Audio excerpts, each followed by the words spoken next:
Good evening. And welcome to the City of Topeka Planning Commission meeting. We are a commission appointed by the mayor and city to plan for the orderly growth and development of the community, to hold public hearings and to make recommendations to the governing body on planning items. Please note, the governing body rules state that the public hearings for planning cases shall be conducted solely by the Planning Commission. No additional public hearings will be conducted by the governing body. Tonight, we have a little bit of a change of the agenda items. Our action items PUD 24/15 and P 24/16 have been removed from the agenda, so we will not be hearing those cases tonight. We will actually go ahead and proceed on to our discussion items, if that's okay. I just make a clarification? Yes. So those two items that are removed from the agenda, they're removed because they were withdrawn by the applicant, just for the record. Thank you for saying that. Yes, the applicant is the one who withdrew these items. So we will hope that those reappear to us on our agendas at sometime in the future. With that said, I think we're clear to move. Roll call and minutes. Oh, yeah. Okay. Amanda, please take the roll. Ms. Hannon? Here. Mr. Lally? Here. Ms. Pearson? Here. Mr. Nager? Here. Mr. Kaup? Here. Mr. Brooks? Here. Ms. Herron? Here. Ms. Nelson? Here. Mr. Mauk? Here. Mark. Excuse me, I apologize. We have enough for a quorum. Thank you, Amanda. First, second, is there the recognition of the incoming planning commissioners? Yes, absolutely. I'd be happy to take that. So we've got a couple new faces sitting around this evening. So quickly want to introduce Joseph Mock, who will be filling in Commissioner Dean's seat. Joseph works for SBB Engineers, and happy to have you on board. Thank you. Thank you. And then also we have Jeff Lawley, who will be joining us, sitting in Commissioner Tababin's seat going forward. And then Jeff, having a background in transportation, has also so kindly offered to help serve as our planning commissioner seat on the MPO policy board. So thank you for that commitment. I appreciate it. Thank you. And welcome aboard. We're happy to have you.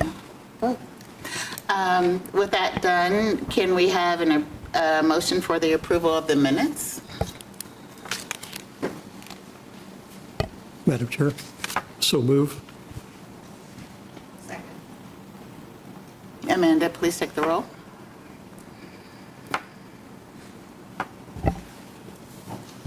Mr. Mauk? Aye. Ms. Nelson? Aye. Ms. Herron? Aye. Mr. Brooks? Aye. Mr. Kaup? Aye. Mr. Nager? Aye. Ms. Pearson? Aye. Mr. Lawley? Aye. Ms. Hannon? Aye. The minutes pass. Thank you. And even though we're not hearing any cases, still, is there any declaration of conflict of interest or ex parte communications by the members? Seeing none. Our first discussion item will be a committee report from the Incentives Committee. Thank you, Madam Chair. And if I could just take 1 minute for the new members, just a real piece of background, small piece of background. Back in February of this year, the chair appointed a special committee on incentives. The objective relates back to, I've got it here, the findings in the 2020 housing study that was done. And my observation is that if you ought to ask staff for a copy of this and read it. I mean, it's really it's 4 years old, but it is a really good piece. And it's a touchstone of the work of the Incentives Committee. Our assignment, and I say our Will's on the committee, Delmetrius is on the committee, and Katie's on the committee. So the four of us had the assignment to try to go through the development code and identify text that could be changed, reduced, or eliminated, that anything that unnecessarily obstructed or delayed or put cost and time on the development of housing in particular, and in housing generally, and in particular affordable housing. So that's what we've been doing over the last few months, and we did bring to the Planning Commission, after vetting some ideas with developers and housing advocates, we brought to the Planning Commission a set of amendments that the staff had already been working on for the most part. Right? We contributed a little bit. The committee had contributed some to the staff's work, but we brought those to the Planning Commission, held a public hearing, and they were approved by the Planning Commission and sent on to the governing body. And the governing body did approve all those back on the 15th of October, so just last week. So that's done. We're now in round 2 of looking at the development code, and had a meeting last week, again with a group of developers, a small group unfortunately, but a group of developers and a few housing advocates. That was a meeting last Wednesday, and we discussed with the committee the viability of opening up the single-family residential districts across town, which comprise, once again, Dan, about 85% of the land area of the city. 85% of the land area in the city of Topeka is restricted to single-family dwellings. So we were kicking around the idea and seeking feedback from these folks about the idea of allowing duplexes in single-family zoned areas as a conditional use. That, I'm taking up more time than I should, Madam Chair, but the people that were in attendance were favorable, correct me if I'm wrong, Mike, Dan, anybody else, were favorable to the idea, but when we started talking about the conditional use permit process and the timeline involved, and for developers, of course, time is money, the timeline involved in a conditional use is not much different than the timeline for rezoning. Although there are material differences between the conditional use and a permitted use under the zoning code, but in terms of just the time to get from point A to point B, there's not much difference. And they recognize that. So we started talking about another idea. Wanted to get the people in attendance their take on the idea of allowing duplexes not as a conditional use, but as a permitted use in the R1 districts. If, and here's the concept, okay, and it may not go anywhere, but it's at the discussion stage, is to allow duplexes as permitted uses in any R1 zone, subject to being able to meet certain criteria that, like maybe the size of the lot, maybe some design or aesthetics aspects, parking and so on. And if an applicant could not meet those criteria, then a duplex could still happen, but only if there's a conditional use permit, or of course there's always the opportunity to do a rezoning to the R2 district as well. But it's something some cities have done. It does open the door to infill development. I think as we vet this further, I think we'll see that from the developer standpoint, being able to put a duplex into a vacant lot or maybe a deteriorated, dilapidated structure, the economies of that are much different than going in and putting a single-family housing in. Okay, that's on the positive side of that approach. The negative is that we would anticipate is I think some folks would be concerned about changing the character of a single-family neighborhood. I mean, that's to be expected that concern would be voiced, and we'll hear that out. One other idea that was tossed about, and we probably would take it further just to see the reaction from other folks, is not just duplexes in single-family neighborhoods, either as a permitted or conditional use, but also threeplexes and fourplexes as conditional uses. Again, it's a matter of, maybe a little bit more controversial for some folks, but again, it affects the economies. Again, we think it from a developer standpoint, and I'm not a developer, okay? But from a developer standpoint, it makes it more feasible to build a structure on a given lot if you can put a fourplex in or a threeplex than if you just have to build a single-family home. So that's the long and the short of it. The next step that we're going to take will be a meeting with the Community Resources Council. Is that correct, Dan? We'll get something scheduled with them, and then any other, I don't know if it'll be a larger group, any of the representatives in neighborhoods, and we'll hopefully have housing advocates come forward. And we're doing this, we know that there will be some pushback on the idea. That's bound to happen, but this thing, which I keep waving in your face, really spells out better than I can say just how serious the housing problem is in the city of Topeka. Just a clarification, why the CRC, or is it the CAC? Citizens Advisory Council, yeah, CIC. CAC. Is to, The council. yes.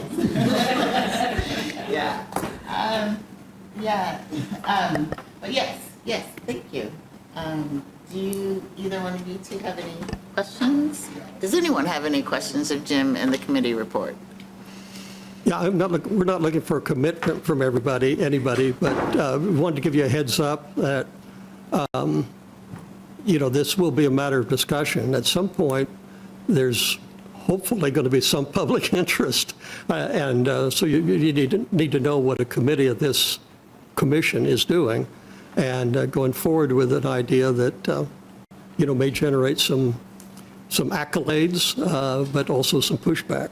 So if there's any, if anybody has any strong feelings about whether we should go forward or not on it, I'd sure like to hear it tonight. So there will be more chances to talk about this at future Absolutely. meetings. Yeah. We don't have to settle anything tonight. Yeah, I don't, But we'll hopefully get this all done by November exactly. Not going to happen. Commissioner Brooks? Thank you.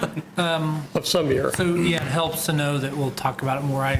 Thinking, now's the time I got to think anything that I'm thinking. But I'm just trying to understand, and maybe this is too in the weeds, but if you allow duplexes in an R1, then what's the point of having an R2 zone at that point?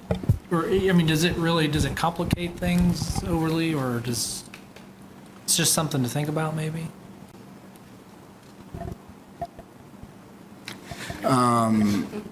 So the R2 is still, it would apply to both, I would imagine. We'd do the CUP, whatever version that might be, in all the single-family zoning districts, not just R1. So it would apply to all of them.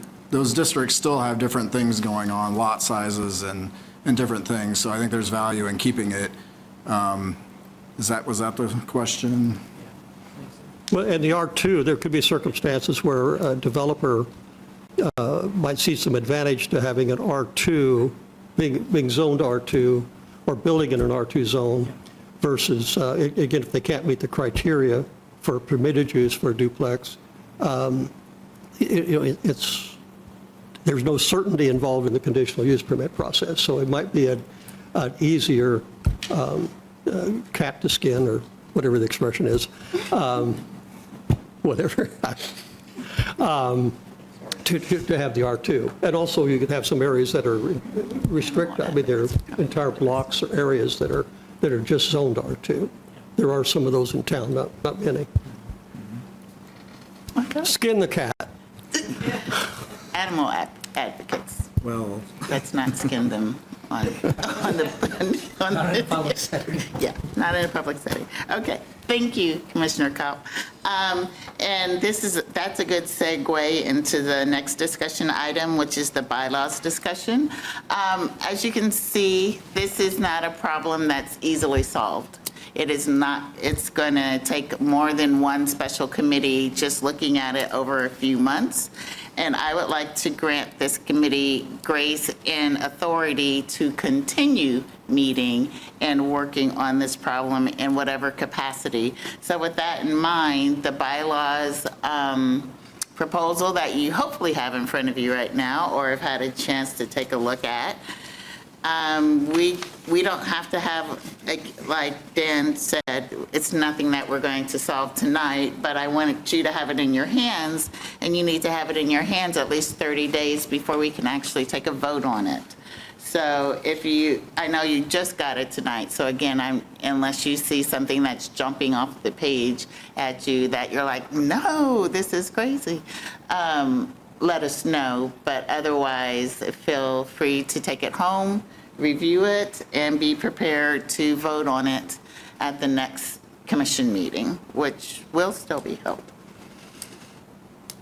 Is there any immediate discussion? Yes, Jim. If I could, thank you, Madam Chair. Just again for Jeff and Joseph's knowledge for more than anything else, this has been something that we've been dealing with for months, and there has been some consensus on the Planning Commission that housing is a major area of interest, and this is a little unusual for the Planning Commission. I don't know that it's been done for years and years, but it's to create a, not necessarily a permanent committee, but a standing committee, and locking in that commitment, that area of study, or housing is an area of study for the Planning Commission. So it would be the first standing committee if these bylaws or amendments are adopted. And again, it's just so they have time and the authority to do the work that needs to be done. And as Commissioner Kopp said, it doesn't have to necessarily be forever. When you look at it, it's totally something, if you're interested in, feel free to tap me on my shoulder and let me know that you're interested in. And I don't think we set a maximum number, and we are also looking for people outside of the commission who might be interested in sitting on this as well. I do believe in engagement and working with other organizations. This is not a problem that we created ourselves, and it's not a problem that we are going to solve by ourselves. So, yeah. Any questions? Yes, Commissioner. I'm sorry, I've got one more thing. At Dan's request, the staff's request, if you take a look right at the middle of the page, under Article 6, Standing Committees, subsection D1, it says, review the land use and growth management plan for possible amendments and revisions relating to housing goals and strategies. We'd like to just put a period there and delete the rest of that sentence. And there are good reasons to do that, if anybody has any questions about it. But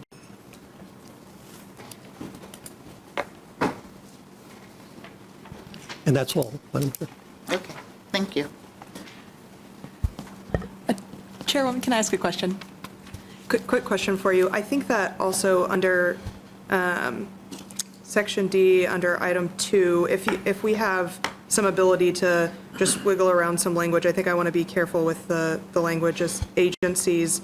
THA, that's the Housing Authority, absolutely, but the Land Bank and the Affordable Housing Trust Fund as being listed as agencies when they're a part of the city. Is it okay if we get your latest version and tweak some of those little languages and then send it back out?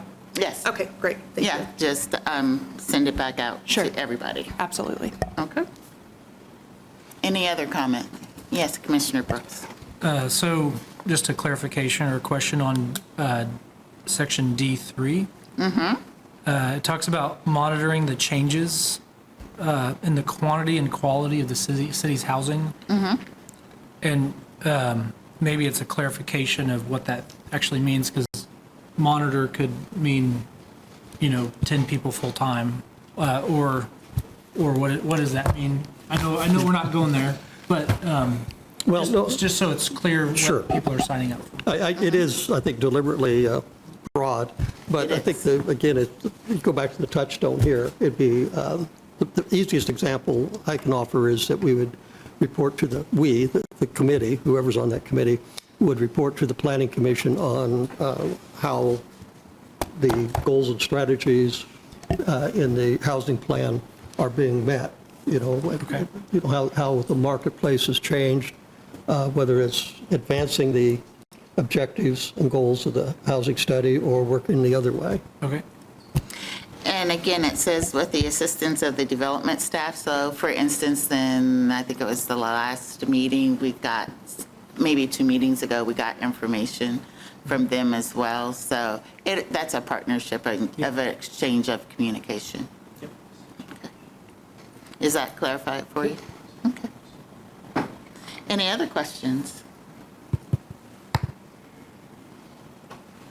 I'll just make a comment Yes. real quick. I like what's in, what we have in Article 4, Section 2 up there, the special committees and standing committees. So that's giving you the authority to create those special committees and also a standing committee. And it's leaving it pretty broad to give you the authority. So do I have it on?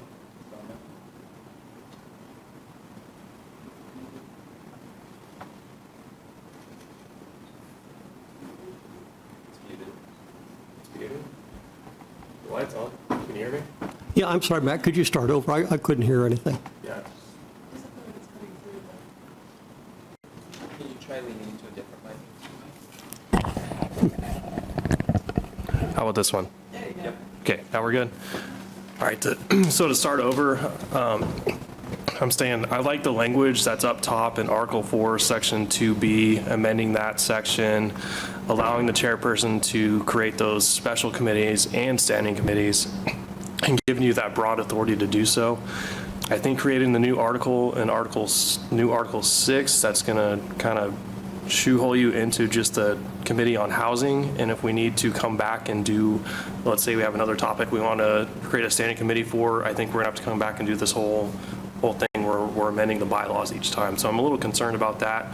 I know these are your bylaws. You guys can figure out how you want to do them, but that's just kind of my suggestion, keeping the change to that Article 4, Section 2. Keeping the change, or, I'm sorry, can you say that again? So up top, I do like the amendment to Article 4, Section 2B. I think creating the new article for just standing committees and keeping that to just this housing is going to keep us just in there. So we do want to create some other standing committee that's different than housing, then something else is going to have to come up in our bylaws, and we're going to have to change that again. Right.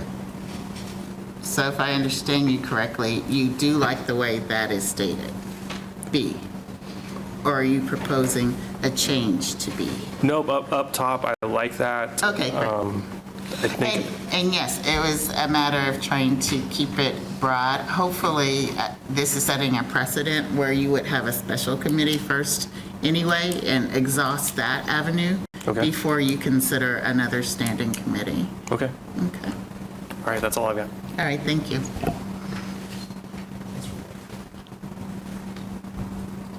Anyone else? No? I'm picking up my other piece of paper. Okay. If there's no more discussion, again, we'll make those changes and updates and then send that back out again. All right, so, Madam Chair, could I ask Matt a question about just procedurally? Per the existing bylaws, it says that a draft or a proposal has to be put before the Planning Commission the month before the meeting. So we're talking about a couple changes. I think Rhiannon has said that she would like to see some editing of one of the subsections. And I already mentioned the other change that Dan wanted to see. Do you see any problem with having even additional editing between now and the time of adoption? I don't want to get caught in a cycle of kicking Right. everything back a month every time an I's dotted or a T's crossed. Yeah, do you guys know what section that's in? In other words, I'm asking whether, we'll make these changes that are talked about tonight, and if anything further comes up, we could still adopt a bylaw amendment at the meeting in November. Is that Do you agree with that? He's double checking. Sorry.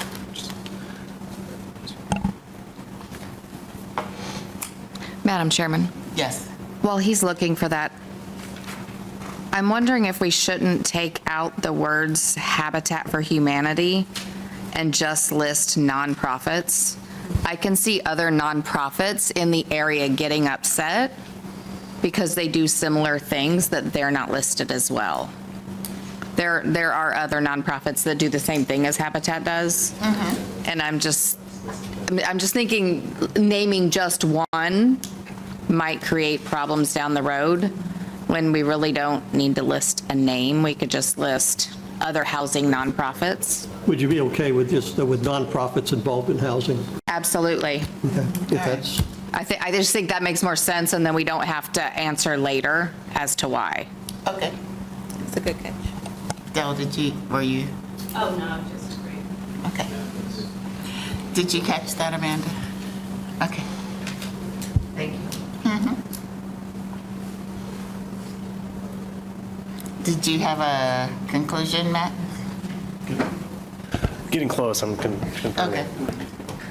Expedited legal review.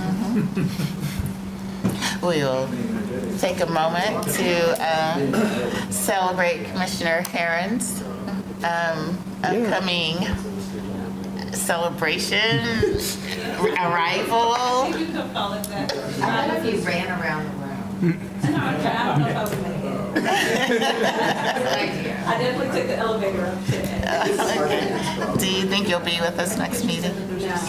Okay. I'm meeting, Okay. I have 3 weeks. Okay, that's what I was thinking. Yeah, there's a good chance that even if he's not here, I'm probably not going anywhere. Okay. I thought I'd probably count you out for a little while. Yeah. Okay. Yes. All right, Commissioners, we are good because we're having this discussion the 30 days in advance, and we have the proposed amendment on this agenda.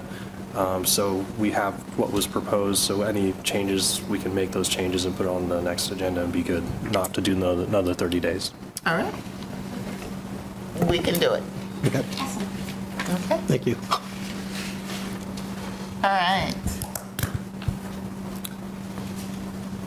Moving on to the next item, is there any comment or communications that we need that came in? I don't think we have any communications tonight. No comments? All right, then I think I will adjourn this meeting. All right, everyone have a great evening, great month, and we will see you next time.